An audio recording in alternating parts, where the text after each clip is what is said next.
Hello, and welcome to episode 104 of Public Interest Podcast with your host, Jordan Cooper, where we interview politicians, activists, advocates, and others who seek to improve the state of the world. We are here today with Michael Nardolilli, Executive Director of the Montgomery Parks Foundation. Michael, how are you doing today? Very good. How are you, Jordan? Excellent. The first question I'd like to ask you is, what are you currently doing, or what have you ever done to advance the public interest, and why? Okay. I am currently the Executive Director of the Montgomery Parks Foundation. And in that capacity, I raise private funds to help supplement taxpayer support for the 418 parks in Montgomery County. My focus has been on parkland for many, many years, and I believe that public parks provide a very vital service. They are not a nicety, they are a necessity for the economic and health of a community. Talk to me more about why parks are a necessity to the community. How do they affect the economic well-being and the actual public health of a community?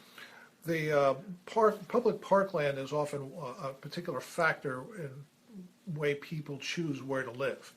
A good quality park system is high up on the list, along with public schools and also economic opportunity. So when people do settle in an area, they, especially those who are have very desirable skills, high education levels, they are going to be choosing among different areas to live, and so we want to make sure that Montgomery County has a top-notch public park system to aid in that recruitment of high-quality talent. How would you describe the demographics of the population that tends to utilize your parks? Does it tend to be young parents with young children? Does it tend to be senior citizens, or across the whole spectrum? Across the whole spectrum, and that's when you have 418 parks. You have generalized parks, your traditional playgrounds and things like that, but you also have very specialized parks, like say Brookside Gardens, which appeal to folks who are interested in the natural beauty of Montgomery County and the flora and fauna that's available there. And on the other hand, you have folks who just want an experience of being out in nature. And the county is fortunate that we have a number of what we call conservation parks that are not developed, that are just trails and open space and greenery to provide that sort of respite from urban closeness. And so what we do is we tell folks that we are not here to supplant taxpayer support. We're here to supplement that. And what we're trying to do is to maintain that margin of excellence that people have come to expect in Montgomery County. The Montgomery County Parks is part of the Maryland National Capital Parks and Planning Commission, which runs parks on both the Montgomery side of the line and the Prince George's side of the line. For our listeners, Montgomery and Prince George's are two large counties in Maryland, constituting nearly 1/3 of the entire population of the state of Maryland. Thank you for the addition there. And so that organization, the Maryland National Capital Parks and Planning Commission, actually in 2015 what was called a gold medal. The gold medal is the top award given to park systems throughout the country by the National Recreation and Park Association. So it's a quality park system, and we want to maintain that margin of excellence for the users in Montgomery County. Now, previously you had been with the C&O Canal, which is a national park. Now, this is a county. These are county parks. Are there any? So, could you talk for a minute? Because some of our listeners may be a bit could benefit from clarification upon the differences between federal parks. Because many people think of Yellowstone National Park, which is a national park. What's the difference between federal parks and local parks? Are there any state parks in your jurisdiction? What is the difference between these? Yes, people oftentimes don't recognize who runs a particular park. And for some folks that may strike you as kind of odd. But when you think about it, when you go to a park and you have a great experience, you really don't care who is actually providing that service.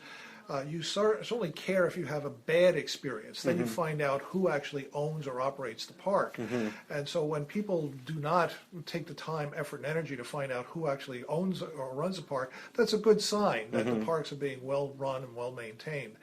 The federal system and the national parks, there's about 409 national park units, they're called. So it's roughly the same number as the number of parks in Montgomery County. But of course, many of them are much larger, like Yellowstone and Yosemite out west.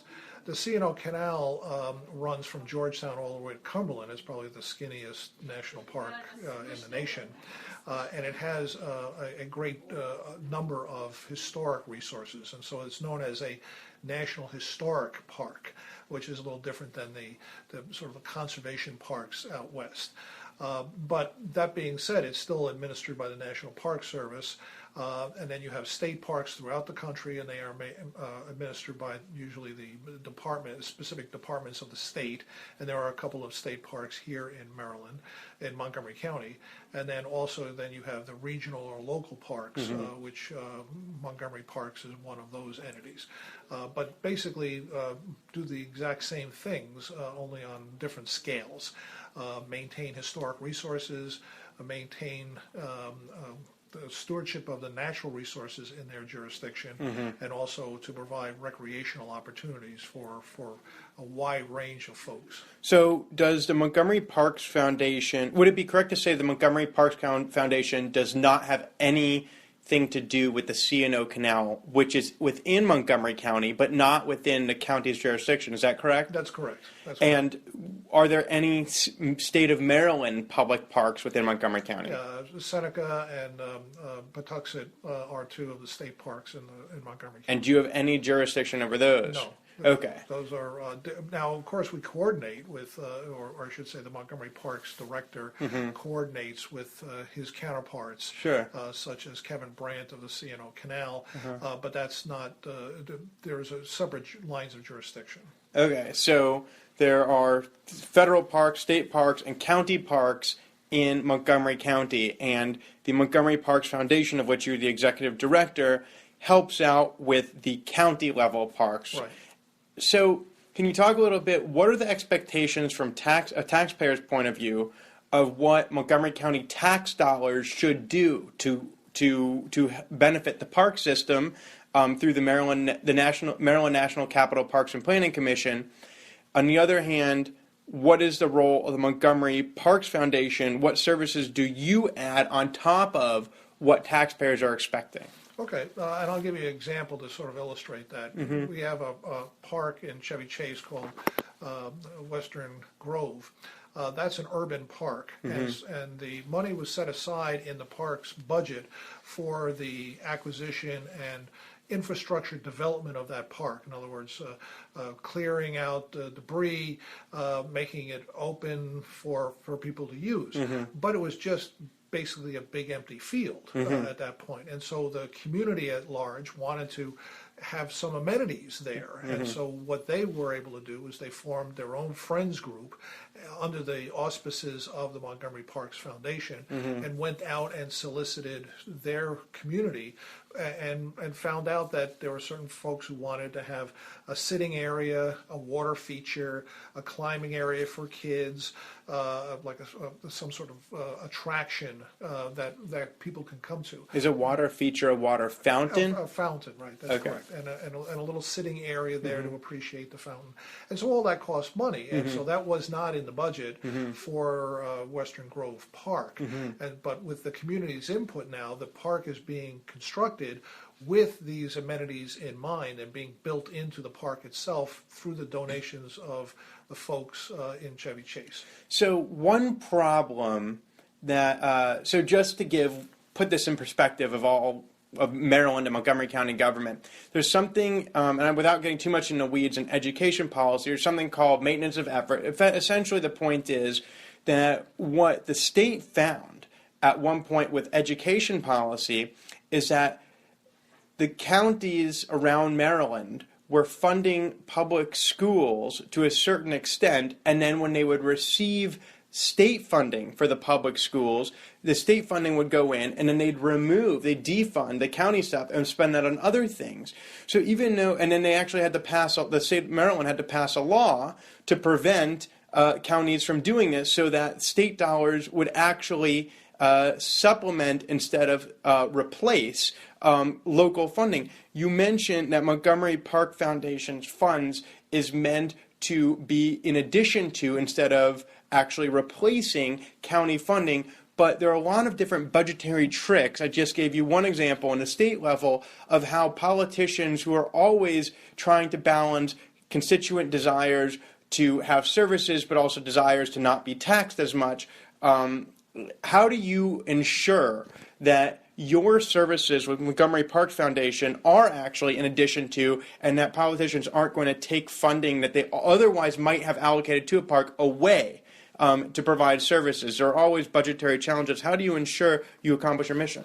Well, most of our donations actually come through donor agreements with particular donors. And so those donor agreements specify where their funds are going to go. We don't want the donor to be the tail wagging the dog, so it has to fit within the public interest, something that the Parks Department think would be a good addition to a park. And so when we work with a donor, we spell out exactly where their donation is going and what's it for, and that's clearly not provided in the budget for the Parks Department. It's definitely supplementary, not Is it in the master plan? Well, it could be in a master plan for a park, and actually that's the best sort of thing to have, because then it's clearly in the public interest. And so when people make a tax-deductible contribution to the Montgomery Parks Foundation, they know that an agency has already viewed that and say this would be a good feature in the park, a fountain or a climbing area or what have you. This would be good, but we don't have the resources to do that now. And so what the foundation does is make sure that what we're bringing to the table is not going to be, as you say, some sort of budgetary larceny to move funds from one place to another. It's really above what the Parks Department has requested from the county council and what they then receive. And it's clear that there is never full funding for parks. There's always requests that are not given. Not being able to be funded by the county council, and so that's where we step in and say, is this possible? Now, many donors do not like to give to routine maintenance, for example. And right. So that's where the tax dollars have to go, because we cannot bring those sort of dollars to the table. Donors like to have something new, something exciting, something that adds a little special character, rather than saying, well, just routine maintenance of a roadway or something like that in the park. So that's a good way of thinking about it, is that when we get donations, they don't go to those sort of functions that people think of as really the province of the taxpayers, because trying to make sure that people have access to the park or what have you, good sidewalks and things like that, while we bring these special little additions that make the experience really unique for the visitors. Can you tell me a little bit about the profile of these donors? What kind of people are wishing to contribute to the public park system? How do you have a conversation with them about what actually is in the public interest? And how do you even find these donors? No, that's a very good question. I mean, we do have outreach into the community in which we try to identify folks who have an interest in the parks. We try to talk with folks who are in the parks already, because we know that they are there for a reason. And over time, we have built up a number of folks who have given money to us in various capacities. And we have a newsletter that we send out, and also our online presence to try to get people interested in supporting the parks. So the demographics of you would be surprised. Sometimes you could come across somebody who may be a retired civil servant, and you would not think that person has the wherewithal to contribute significantly to parks. But we have found the opposite to be true. That a lot of these folks maybe have been very frugal, have very good investments, and parks are very, very important to them. And they come forward when we announce that we're going to have a capital campaign, and they come forward and they give generously. For example, we're in the middle of a capital campaign for the Josiah Henson Special Park, which is located on Old Georgetown Road. Josiah Henson was the inspiration for Uncle Tom's Cabin, and he was enslaved right here in Montgomery County. And the Parks Department actually owns 2 to 3 acres of the original Riley plantation where he was enslaved.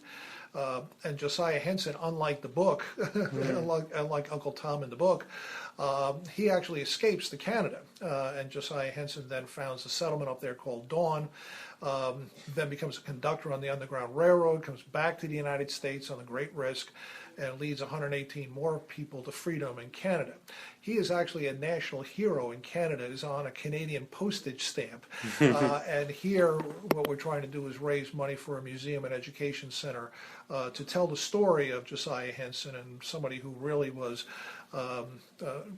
someone to be very much admired. He was a man of faith. He was actually a minister.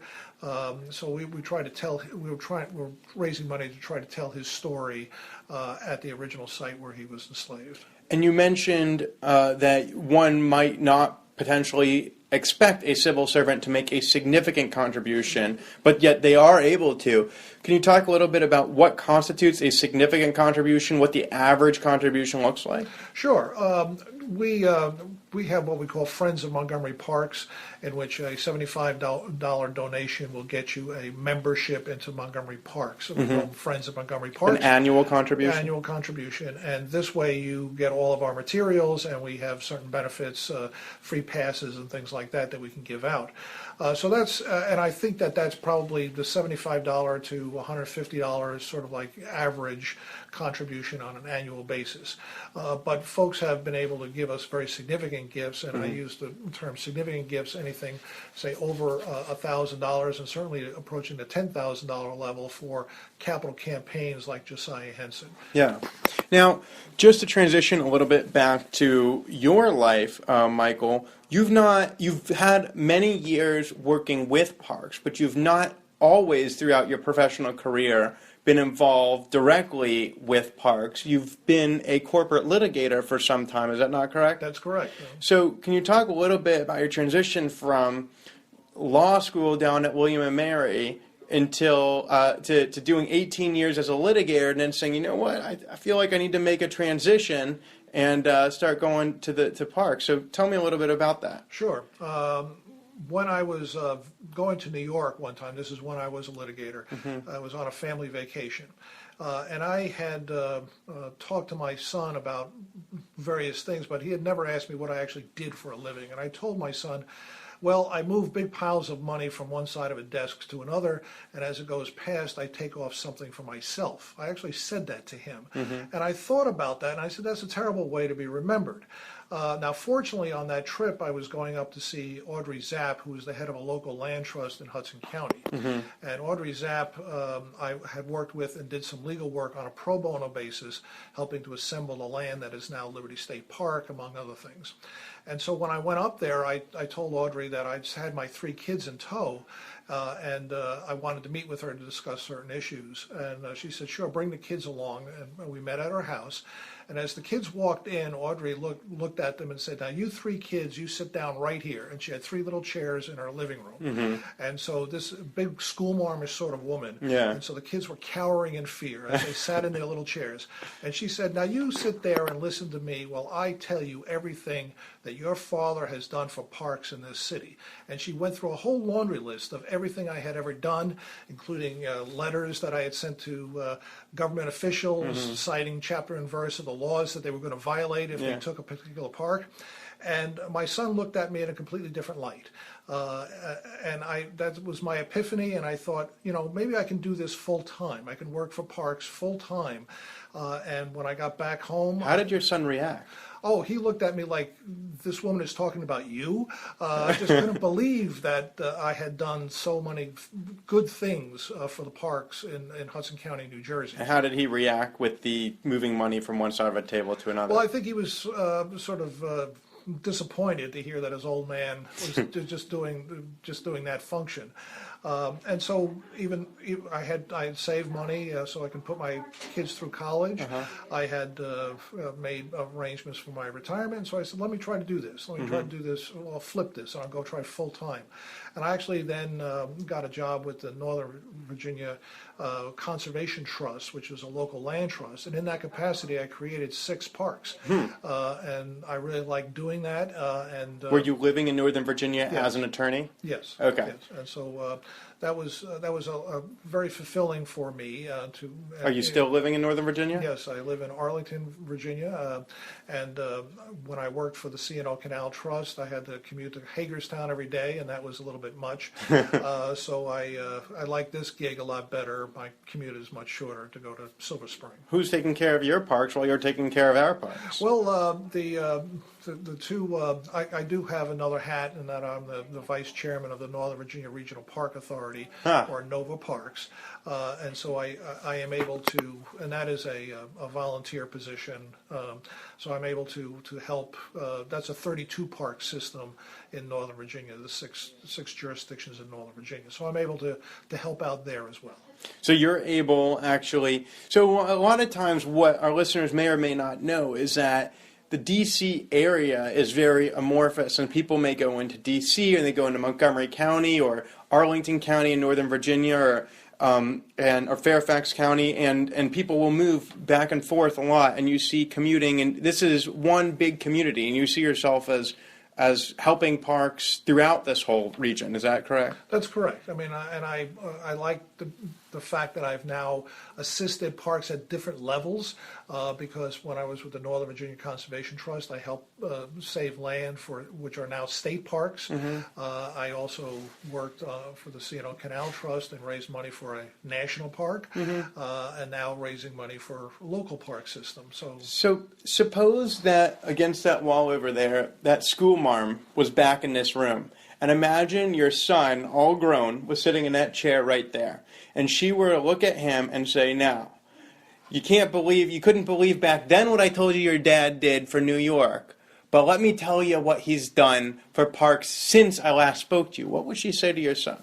I think she would say, as to the work that I did for the C&O Canal Trust, let me take you down to a bridge at the Marsden track, which I raised money for, and that bridge is there, and that's sort of my bridge. And also tell him about the work that I've done for the park system here, in which we've raised $1 million for a greenhouse at Brookside Gardens, and then also raised money for the Josiah Henson project, which is now, the campaign is still underway. So, and I think she would be able to point to things like a pump track. We gave money to the park system to have this portable pump track that could be moved around the various parks.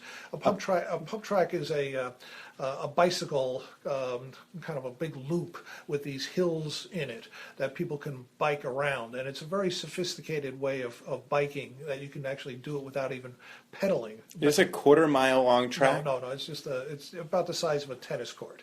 But the point is that it's mobile, and so it can be moved around to all of the different parks. Like for doing jumps on a bicycle? Yeah, well, that's right. It's I don't think you physically go in the air, but you can go around. So it's but it's a way of bringing the parks to the people by this device, and so we gave money for that purpose. So a pump track is a good example of how the parks how you can really make a difference. And I think that's what Audrey would say.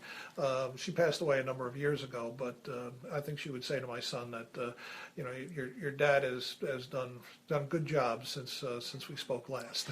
So as we approach the end of this podcast, I'd like to ask you a final question, which is to ask you about that legacy. You've just spoken about your legacy, and you've spoken about the importance of leaving a legacy that has benefited others as being an almost an epiphany, a moment in your career and in your life when you realize that you want your life to be about more than providing for yourself and your kids, but you really want to do something to leave a positive impact for the community.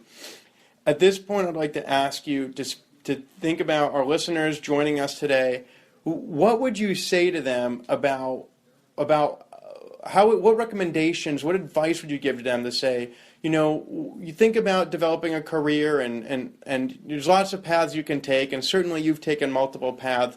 What do you think people should be thinking about as they think about what they're doing with their lives? This could be a 20-year-old leaving college and trying to start a career. It could be someone middle-aged in the middle of their career who's saying, look, am I doing really what I ought to be doing? What advice do you have for them?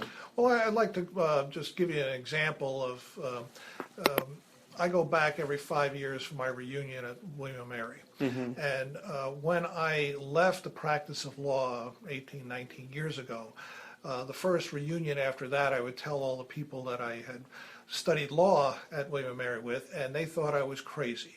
They would just say, "What are you doing? Is the firm folding?" Or actually, they wanted to give me more money to stay there, but I wanted to do something else with the second half of my life. Yeah. Well, 5 years after that, then we got together, and there were some people who came up to me and said, "Well, how did you do this?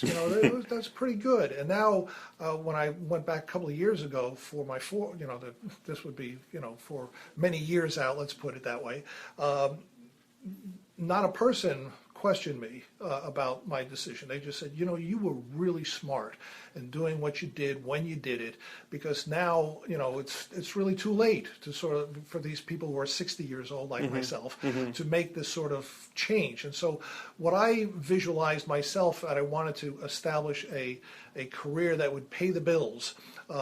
And you could do it opposite way. You could actually come out of law school, whatever, and go right into public service.